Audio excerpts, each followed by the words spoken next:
Есть ли у тебя ритуалы перед боем? А в чем твоя сила? Ты с ними спаривался? Спарринговал. Поговорился чуть-чуть.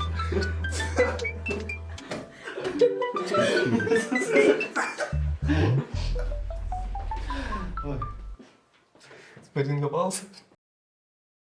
Сегодня у нас в гостях шестикратный победитель Эстонии Федор Каманин. Поздоровайся. Здравствуйте всем.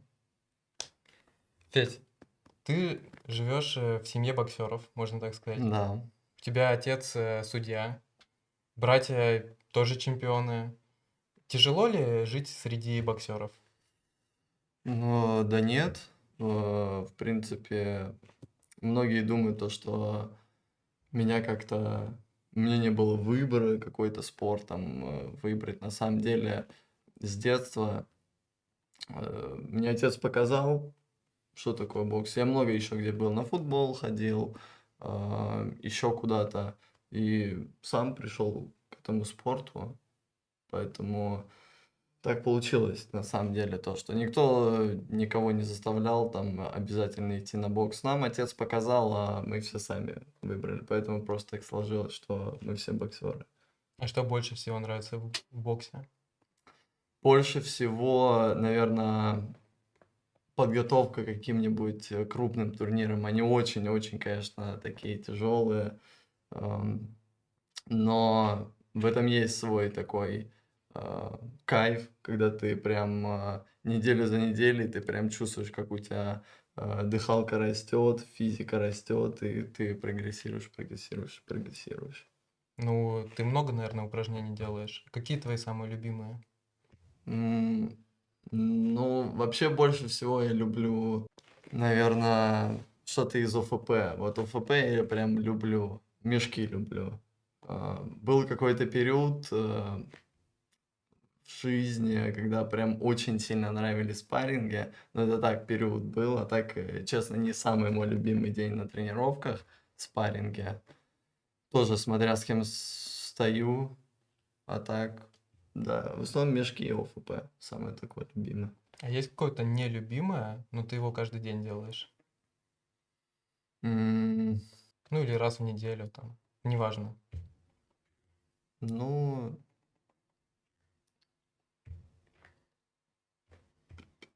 да нет, такого прям нелюбимого прям сильно нету. Вот только, наверное, день спаррингов не прям кайфовый, но и бывают тоже, конечно, нормальные дни, там, когда спарринг там полегче получился, а так, когда тебя там ставят с там тяжеловесами, я там 60 килограмм с 80 стою, естественно, мне там не здоровится, поэтому не очень из-за этого люблю этот день, но бывает и нормально. Слушай, какие победы в школьном возрасте ты запомнил больше всего? Э, Был, я помню, турнир в Марду Кап называется. Э, Мне, может, было лет 12-13, может, максимум. И в финале я попался против русского псковчанина. А он был больше меня. Я был не в своей весовой категории. И это, по-моему, первый раз, когда я был не в своей весовой категории, был на категорию выше. И парень там хороший, как бы, ну, на тот момент я думал, что он выше моего уровня, поэтому я думал, что, ну, я, конечно, сделаю все, но не факт, что получится выиграть. И что-то бой начался раз-раз, и на такой спокойной волне раз, вообще спокойно одержал победу. Вот тогда было удивительно, что вот так вот все сложилось. А было ли когда-то такое, то, что ты проигрывал с разгромом? Да, да, было на одном чемпионате Европы я попался. Чемпионат Европы в Армении проходил, я попался на первый же бой с армянином, и, по-моему, бой даже до конца не дошел.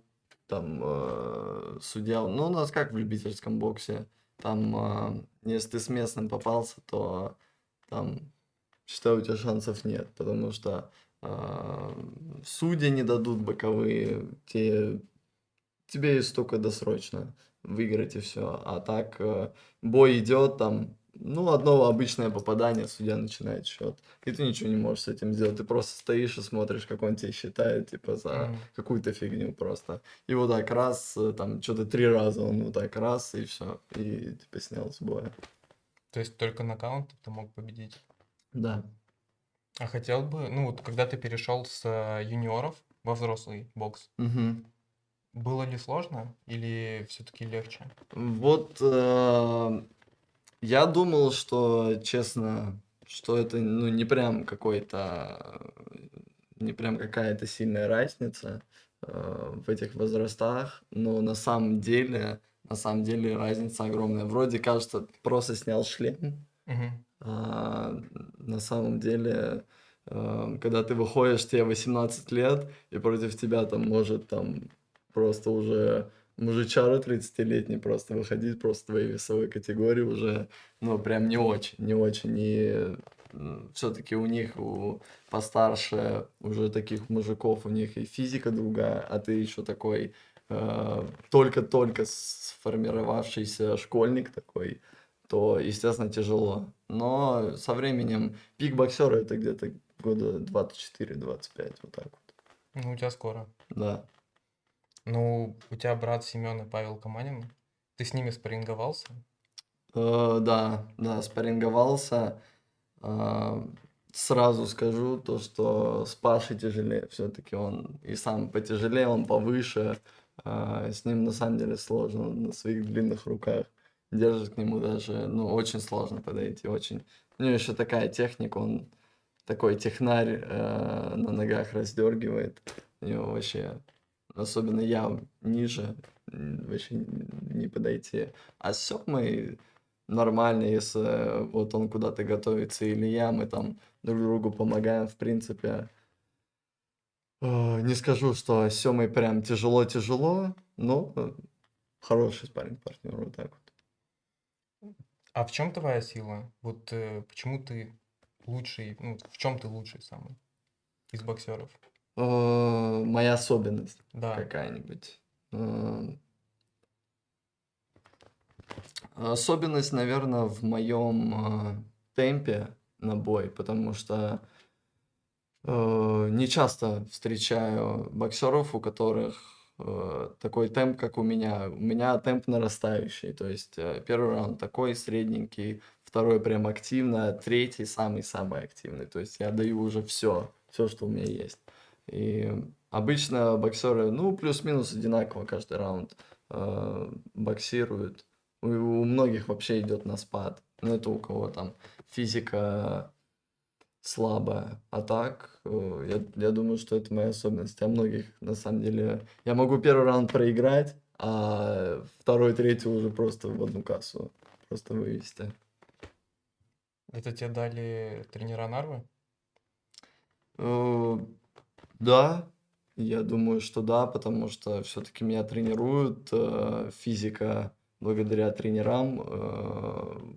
Спасибо Василию Николаевичу, моему тренеру. Вот у меня старший брат Павел тоже сейчас заменил его вот только-только и дает хороший план, благодаря которому все растут на самом деле в зале. У нас прям нет таких в зале прям слабеньких таких. Все приходят, и кто не ноет, тот делает свою работу. У всех всегда все четко в ринге. Хотел бы ты поменять зал Нарвы? Я что-то видел в ТикТоке, то, что его, ну, он там поломанный. Э, Да, в этом на самом деле есть какая-то, м, как это сказать, Свой шарм. свой шарм такой есть. То, что в таком зале. В принципе, ну, новый будет. Мне, честно, мне вообще без разницы, какой передо мной мешок висит, какой у меня ринг, по которому я двигаюсь. Мне, честно, вообще без разницы. Не думаю, что это прям поспособствует какому-то скачку роста у всех, кто там занимается. Не думаю. Хотел бы, как Семен Каманин, поехать в хардкор играть? Ну, драться там. Да, конечно, там, правда, к сожалению, хардкора сейчас нет уже, но да, конечно, хотел бы. Там какую-нибудь подобную лигу, а, где хорошие деньги, там какая-то медийка, конечно. У твоего брата прозвище эстонец. Какое бы ты себе дал прозвище? М, Блин, такой хороший вопрос, хороший. Но я даже, честно говоря, как-то прям сильно не задумывался насчет него. Но думаю, что-нибудь связанное с музыкой. Люблю музыку, поэтому что-нибудь да придумал бы.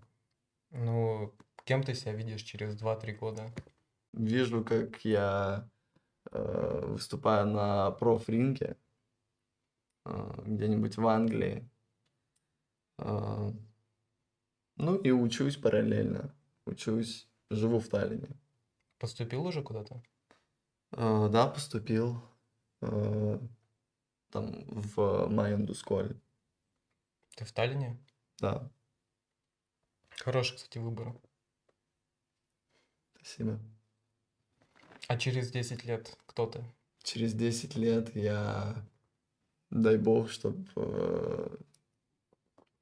выходец из Нарвы на американском ринге на уровне Флойда Мэйвезера, Рой Джонса и всех подобных. А кто у тебя кумир? А, Мой кумир, самый мой первый такой из бокса, кто мне понравился, это Флойд Мэйвезер, Рой Джонс и, может, в недавнее время присмотрелся к боям Джервонты Дэвиса. Вот, это прям три моих таких топа. Хотел бы хоть раз с ними выступить? Показать, что ты Да, сильнее? да, честно хотел бы, да даже просто поспарринговаться, было бы круто. Такой чисто опыт, очень крутой был бы. Есть ли у тебя ритуалы перед боем? Ну, такого прям одного ритуала нету, но есть все-таки вещи, которые я там, допустим, у меня есть таблетки, которые я принимаю. Там, это не допинг, естественно, потому что у нас контроль. А, Просто есть таблетки, которые там кислород в мозг добавляют. Ты их принимаешь, кстати, у тебя потом башка такая, ты сидишь, она у тебя такая, как будто кровью налита такая. А, Есть энергетический шот, который я выпиваю. М, Ну, естественно, одна и та же, у меня всегда один план разминки. Один план разминки. И, в принципе, это все, что мне надо, чтобы подойти к бою с полными силами и с хорошим настроением. А нету там, типа, не знаю, поцеловать перчатку перед боем или что-то в этом роде? М, Нет, такого нету. Есть, я не знаю, вот у всех бойцов такое, бой начинается, их рефери разводят по углам, и все бьют. Ну, не все, но бьют, я лично бью тренеру и в угол М, перчаткой, вот. Ну, Это вот единственное такое. знаешь, как у хоккеистов. Они тоже поворотом Ну, стучат или вот. что-то. А есть ли волнение перед боем? Да, конечно. Э, На самом деле волнение есть у всех, абсолютно у олимпийских чемпионов, вообще у всех волнение, и это наоборот хорошо, если есть волнение, потому что это волнение тебе и дает вот какой-то адреналин, такую взрывную мощь, вот то, что в бою все-таки ты волнуешься, ты прям, ну, на пределе своих возможностей работаешь. Если нет волнения, а такое может быть, особенно у топов таких, потому что много боев, много соревнований, и оно постепенно так пропадает, и это наоборот плохо. У меня такое было, когда молодой там ездил на кучу соревнований, и было такое, что вообще волнения уже нет, мне вообще пофиг, вообще против кого я там выхожу. И бои могли вообще очень плохо складываться, хотя там, ну, соперник вообще мне абсолютно по зубам. Вот так вот. И ты проигрывал из-за этого? А, Я не помню, чтоб я из-за этого прям проигрывал, но бывало прям плохие бои проводил, плохие, прям на которых я вообще не рад был. Вообще, как он прошел этот бой. Ты считаешь, вот то, что бой проведен плохо, по своим ощущениям или тебе кто-то подсказывает? И по своим ощущениям, и когда секундант в ринге, э, ну, там говорит, когда тебе наставление, на самом деле, вот бой, когда смотришь, со стороны всегда виднее, потому что в бою у меня тоже такое бывает, то, что бой, и я чувствую то, что, блин, ну вообще какая-то фигня, вообще как будто вот так тютелька в тютельку идем, а просто раз, я смотрю потом видео, я понимаю, да блин, да я его вообще в одну калитку разношу, типа, вообще не знаю, ну, как это ощущается, но вот так вот бывает, вообще не в тему, типа, ощущается в бою. И наоборот, тебе вроде кажется, было у меня такое в России, ам, если тут можно, конечно, про это говорить, если меня Можно. потом Эстибоксилит, Спорт вне политики. ну, тоже верно, но меня уже на полгода штрафовали. Ну, если что, вырежем. Ну, ладно. А, Было такое, то, что вообще мне казалось там, ну, разношу парня вообще, ну, как бы, мне казалось даже то, что он до меня, ну, пару попаданий максимум сделал. Но это ладно, это нормально, это Россия, типа там, может быть, мне и не показалось, но он выиграл. Но и секундант тоже не был доволен боем, хотя он говорит, ну, типа, да, ты выиграл, но, блин, надо было жестче, надо было жестче. Хотя мне казалось, что там там вообще до меня докоснуться вообще не могут. Вот так вот. Но в итоге оказывается там, что вот так вот. У тебя всегда разные секунданты? Нет, это либо мой тренер Василий Панов, либо мои братья. Мои братья. Ну, если какие-то несерьезные соревнования, там могут какие-то просто там люди, там друзья. Там. В основном это вот прям какие-то близкие мои друзья с клуба. В основном это братья. Либо вот, как я и сказал, друзья. Вот. Сильно переживаешь, когда братья дерутся? Вот на самом деле, да. Вот прям иногда сидишь вот так, вроде ты уверен, ну типа, ну а чё, не я в ринге сейчас. Да и ну, уверен за брата, но есть такое, бой, и у тебя прям ладошки потеют, ты прям смотришь, блин, типа вот так вот. А вот тебе легче драться на голых кулаках или в перчатках? Конечно, в перчатках. Там а, больше даже не переживаешь за то, что тебе там голым кулаком прилетит, а то, что ты руку травмируешь. Больше мне страшно не то, что мне, да, голым кулаком нос там сломают, а то, что я голым кулаком куда-нибудь в лоб попаду и все костяшки сломаю. Больше за это страшно. А до Семена, когда он на голых кулаках он проходил? Вот за Семена, вот особенно первые прям тоже, наверное, если я просто бои смотрю своих братьев, и у меня ладошки потеют, но когда я эти смотрел, то это вообще, ну, стрёмно прям, потому что кулачка такое дело, то, что э, ты можешь проигрывать бой, но одна рандомная просто плюха, и все, и нокаут. Ну, ты безумцем. Ну, мне кажется. Ну, я тоже считаю это безумство. Я вообще не планирую ну, там, голые кулаки, ничего, только бокс. Как относишься к Тайсону? Да, хорошо. Все-таки такая культовая легенда бокса.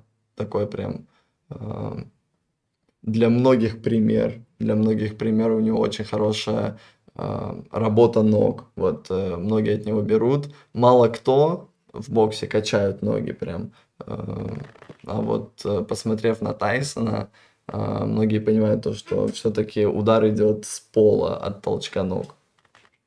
Ты сам тренируешь ноги? Да, да, делаю там приседания с весом там и тому подобное. Бег тоже помогает. Там Даже просто если ты бегаешь там с ускорениями, это ноги на такую пружинистость тренируют. Вот. А вот как у тебя вообще день вот тренировочный проходит? Ну вот если мы говорим про какие-то соревнования серьезные, Не, то вот чисто тренировочный день. вот обычный, да. Да, обычно.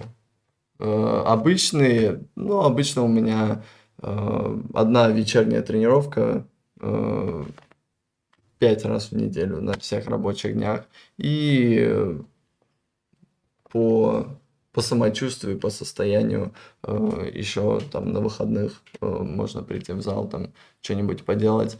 Но что важно, вот многие, я вижу, иногда молодые к нам в зал приходят и начинают вот в обычные дни вот прям жестко-жестко пахать. Ну, типа, понятно, они там, может, ловят какую-нибудь мотивацию, там, начинают, но на самом деле неправильно, надо уметь отдыхать. И чтобы был рост, надо, чтобы твой организм восстанавливался, и ты чувствовал себя комфортно в нагрузках. Поэтому тяжелые нагрузки только перед какими-то большими турнирами. Там уже и 2, и 3 тренировки в день спокойно. А как ты отдыхаешь? Отдыхаю обычно. Ну, вообще люблю активно отдыхать. Тоже не прям физически, прям отдых, но там летом люблю в футбик погонять на пляже, в волейбол пляжный поиграть. На минке тоже в футбик вечером поиграть. Ну, вот такой отдых. Ну, и иногда можно там с друзьями съездить в спа, отдохнуть вот так. Любишь сауны? Да, да, у нас в зале есть как раз сауна, как раз она в основном поставлена для того, чтобы э, весогонщики гоняли вес, потому что когда у тебя правильно гонять вес, правильно, в идеале за пару дней до взвешивания. То есть некоторые думают, что мы там 5 килограмм можем гонять там за месяц, там, но нет, это происходит буквально за 3 дня, максимум 4. Мы просто всю воду из организма выводим, встаем на весы, делаем вес и потом сразу же все наедаем и напиваем. Сразу. А ты как-то менял свою весовую категорию? Особо нет. Честно, меня мой тренер в основном только закидывал больше. Я никогда у меня прям весогонок мало в жизни было, там парочку раз я прям сильно гонял вес. Ну и то, на самом деле, по боксерским меркам это не прям много, там 3-4 килограмма. Есть вон, которые гоняют по 5 там. В основном я бился там на 3 килограмма больше себя, вот так вот. Не знаю, почему меня тренер прям любил вот так закинуть. Мне, честно, это вообще не нравилось. Ну, это намного тяжелее. Да, да, на самом деле пару килограмм в ринге делают разницу. Ты чувствуешь уже и удар другой, не как был в твоей весовой. Потому что, не знаю, вроде кажется бред, фигня, то, что пару килограммов там что-то могут изменить, а на самом деле меняют много. Поэтому и все-таки сделаны вот эти весовые категории вот именно вот так, как они есть. Там через 3 килограмма вот так примерно. А нельзя там в перчатку там металла наложить? Как в мультике, Ну да, железный слиток вот так. да. Нет, нет, там перчатки, если ты посмотришь бои, то там рефери подходит в угол и перчатки тебя трогает. Все, и профессиональные бои, а, стоит комиссия и смотрит, как тебе тейпуют руку. А если это любительские соревнования, то, например, на чемпионатах Европы и мира ты забинтовался и идешь тоже к комиссии, она тебя тоже трогает, там все проверяет и ставит подпись на бинтах, что не проверено. Как у тебя прошел чемпионат мира? Ну, более-менее. Не скажу, что прям хорошо, мог лучше, но получилось как получилось. Ну, какое место? 9 место занял это получается в 1/8, нет, в 1/16 выиграл парня из Гонконга досрочно в первом же раунде. И потом в 1/8 проиграл армянину. Мгм. Вот. Ну, на самом деле, поговорив потом со своим тренером, так понял то, что на самом деле надо было немножко другую тактику, немножко по-другому начать бой, и могло бы все получиться. Ну, слушай, 1/8 вообще отличный результат. Для Ну, Эстонии. ну тоже верно, да. Но единственный тот факт, то, что, блин, можно Можно лучше, лучше. вот. Поэтому. А Европа тяжелее или вот легче? Как тебе ощущается? Э, Ну, не, наверное, Европа полегче. Все равно на чемпионате Европы не столько много прям таких прям боксерских стран, например, как Узбекистан, там Казахстан, они вообще психи в боксе. Там столько финалистов мира вообще. Ам, У нас что в Европе? Русские приезжают. Ну, когда русские приезжают, то украинцев сейчас нету. И наоборот. А так, там Беларусь, англичане сильные. Вот, наверное, вот прям таких 3 ходовых. Такие вот эти страны. Какие у тебя были выгорания? Ну, прям выгораний таких не было. Было просто вот в основном после подготовок к большим соревнованиям есть такое, что, блин, я уже, знаешь, прям перчатки не могу видеть, уже просто хочется там отдохнуть, просто побегать, УФП поделать без бокса, потому что когда у тебя там по 2-3 тренировки в день, ты уже от бокса просто, он у тебя вот так вот уже есть такое, поэтому, ну, это ненадолго. Так, пару недель побегал, покачался, и потом уже опять мешки и спарринги. Все-таки соскучиваешься. Что тебе больше дает, сборная или клуб? Конечно, клуб. Безусловно, потому что сборная... а, Эстонский союз бокса мне один раз, по-моему, оплатил за победу на чемпионате Европы. Там один бой вот прошел испанца, и он мне оплатил только дорогу. И все. По-моему, это единственное такое что-то было. Ну, там форму выдавали. И, и все. Нет, и то выдавали, но я потом ее возвращал, чтобы мне получить новую там побольше размера. Вот Мгм. так вот было. А клуб, ну, клуб на самом деле, именно если финансово, то тоже ничего. Вот недавно мне только город 400 евро выделил на экипировку, и все. Вот когда меня там в городе отметили как лучший молодой спортсмен, по-моему, как-то так называлась номинация. Мгм. Вот. И, и все. А так, если прям самому клубу, я просто благодарен, что там такой хороший тренер. К такому хорошему тренеру попал, как Василий Николаевич Панов. А ну вот сама эта экипировка, она дорогая? Ну, нет, на самом деле бокс по сравнению с другими видами спорта не такой дорогой. Например, я знаю, в хоккее там, ну сколько у вас там могут клюшки стоить там? Ну, 100-200. Ну, это типа, наверное, средняя, а прям, ну, прям хорошая. Ну, прям если супер дорогую брать, то 500 стоит. Ну вот, а у нас такое, форму ты купил, потратил именно боксерскую, там, евриков, может, 150-200, и боксерки взял там от 100, ну, максимум до 200. Не, ну есть, конечно, тоже прям какие, один там бренд Мизуна, и там есть боксерки, они там стоят там 500 евро, но это уже типа просто Мгм. понты, там ничего такого в них особенного нету, поэтому евриков 300-400 тебе хватит, чтобы тебе просто выходить выступать. Ну, там, понятно, какие-то мелочи, там, бинты, там, 5 евро, там, и там, не знаю, там, бандаж, тоже то же самое, и все. Тебе удобно в дешевый или, ну, в средний.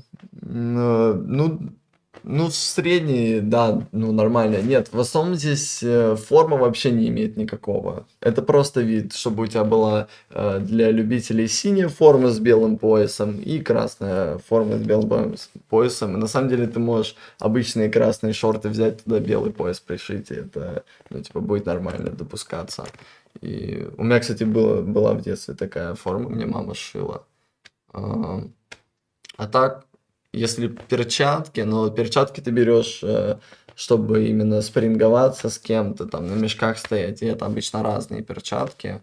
А, Так, наверное, средние, они уже довольно комфортные такие, и они долго проживут, там, пару лет те проживут, если ты там не стоишь в одних перчатках и в спаррингах, и на мешках, потому что есть такие люди, кто стоит и в спаррингах, и на мешках, в одних перчатках, и это не очень хорошие люди, потому что перчатки после мешков разбиты, они уже там никакого наполнения нету, и они идут на спарринге в этих перчатках. Это никакое неуважение к своему спарринг-партнеру.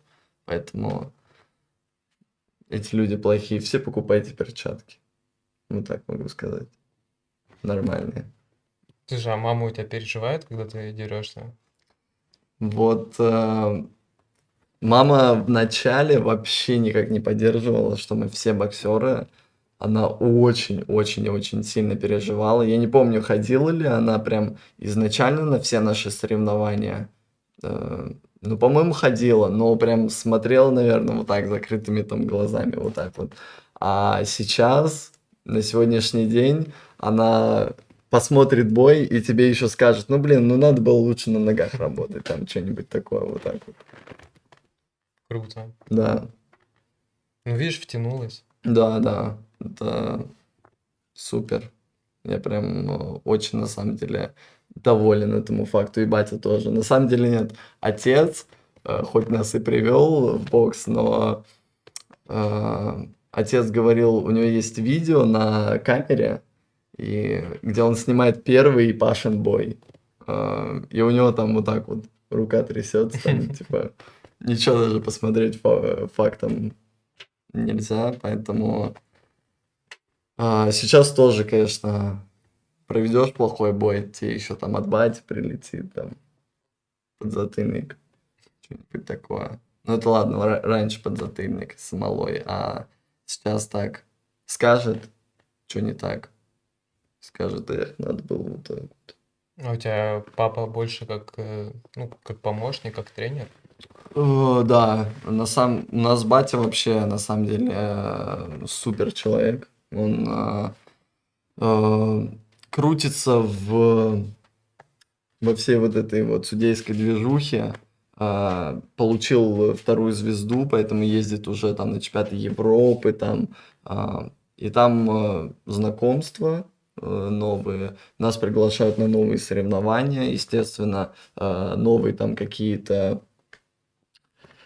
сборы.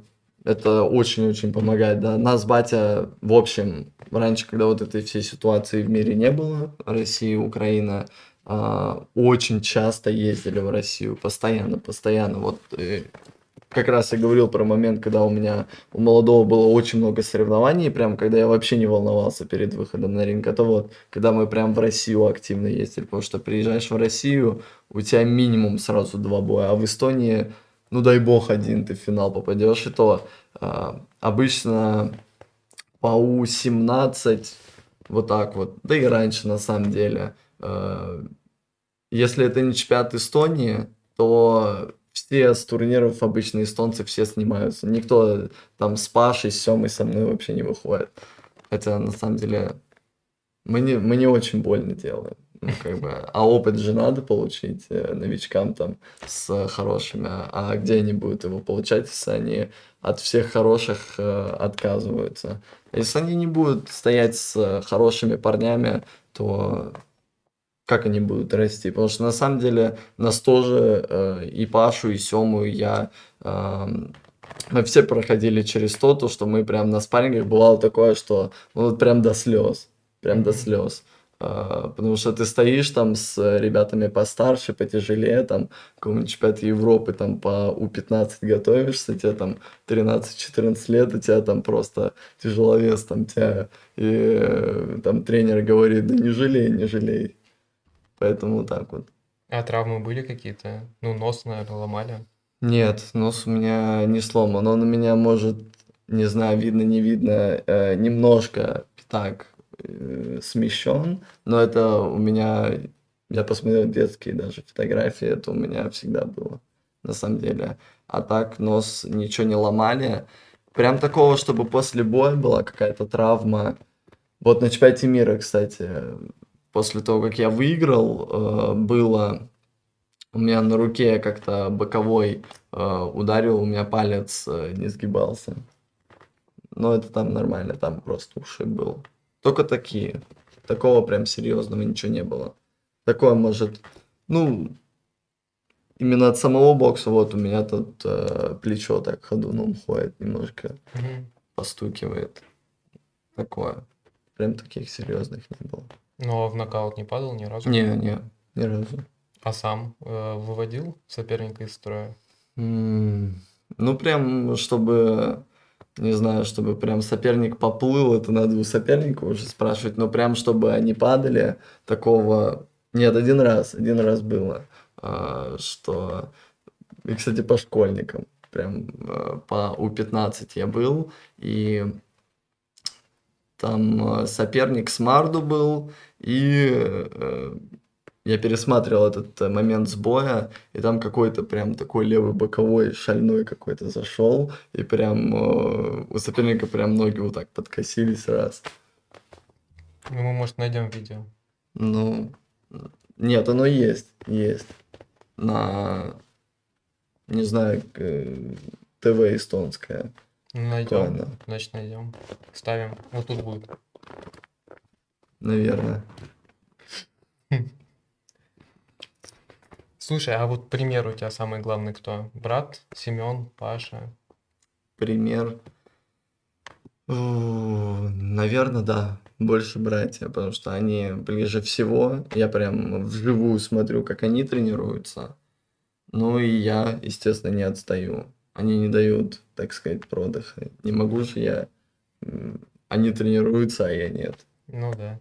Вот так вот. А кто тебе самый первый пишет после боя? Ну, всегда это сообщение от мамы есть. э, Звонок от тренера. эм, И от отца, естественно. А потом уже там все остальные, там, может, друзья, там, кто там в клубе занимается, вот так вот. А было такое? Ну, подожди, а тренер у тебя не рядышком?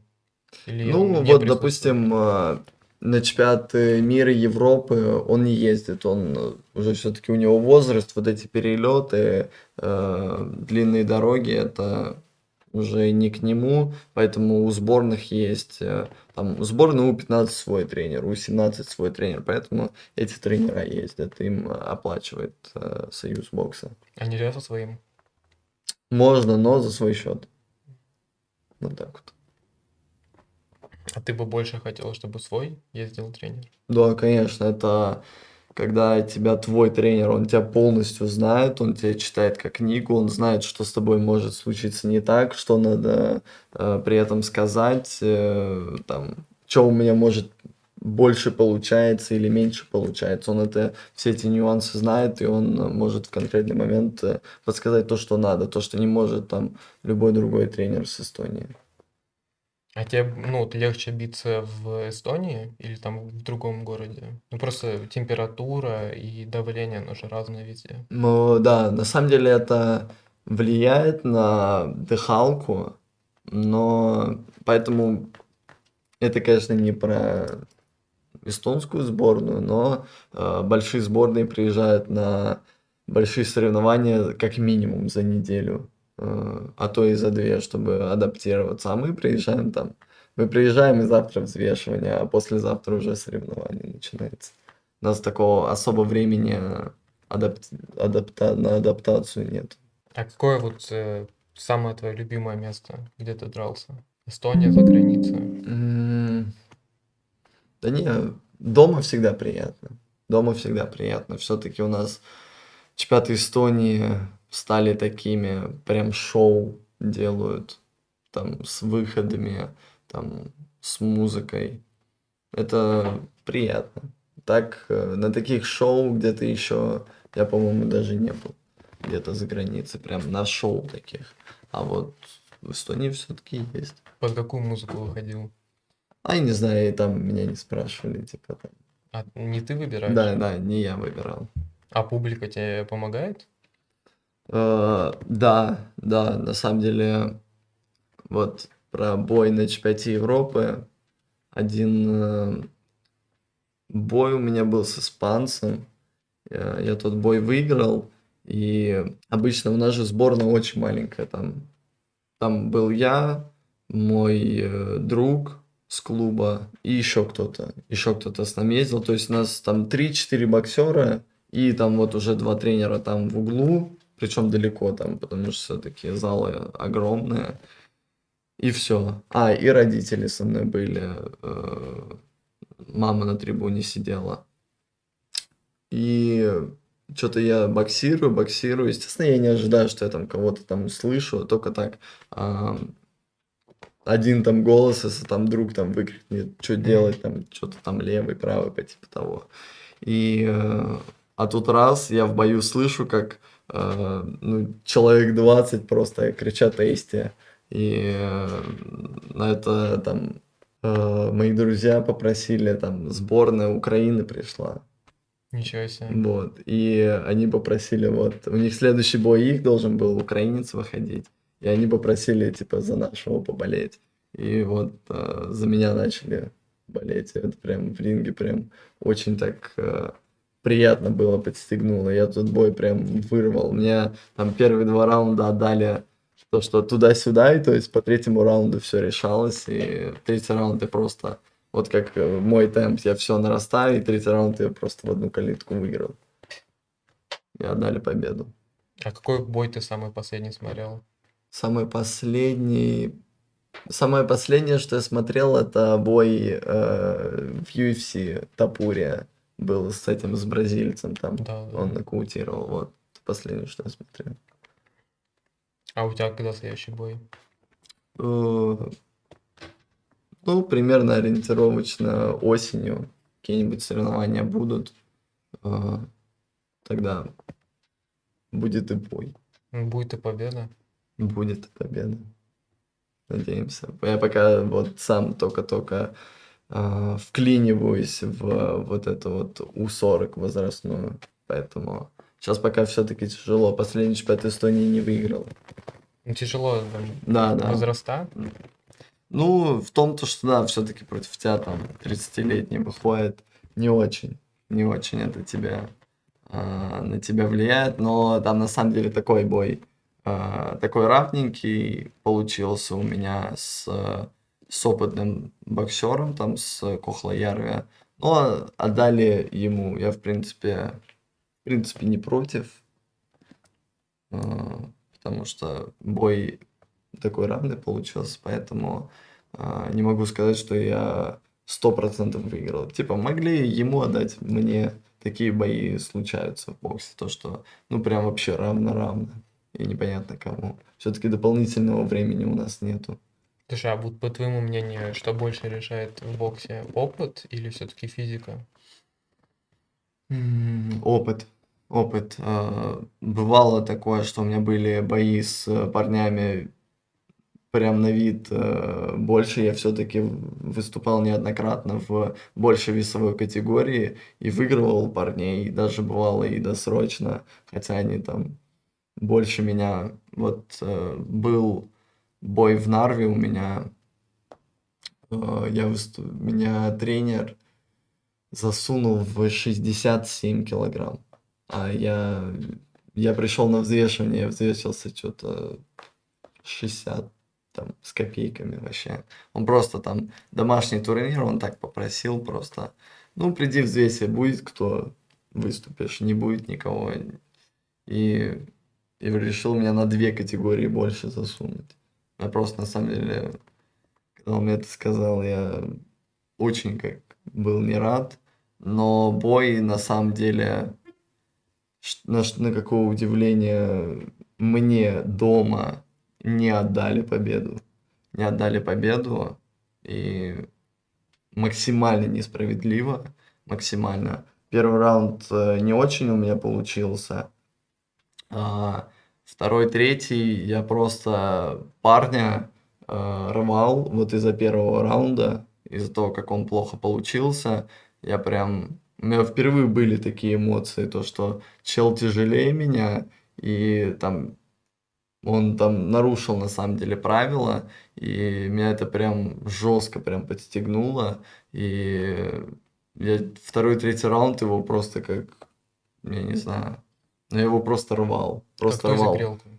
как тузик грелку, просто как старую газету, вот так вот. И не знаю, как судьи у меня же дома не отдали мне победу, но в любом случае он вообще никак не может гордиться этой победой, потому что если посмотреть бой, то ну, там все ясно будет.